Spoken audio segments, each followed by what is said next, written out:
So we're back in the Infiniti and it's not starting again. Infiniti dealership has failed to fix the issue, even though it's been taken to them multiple times.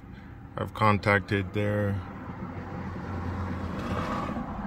consumer affairs department or customer service department, and they've also given me the runaround saying because the dealer is not able to duplicate the issue, there's nothing they could do about it.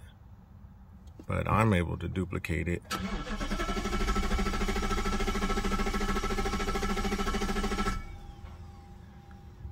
Without a problem.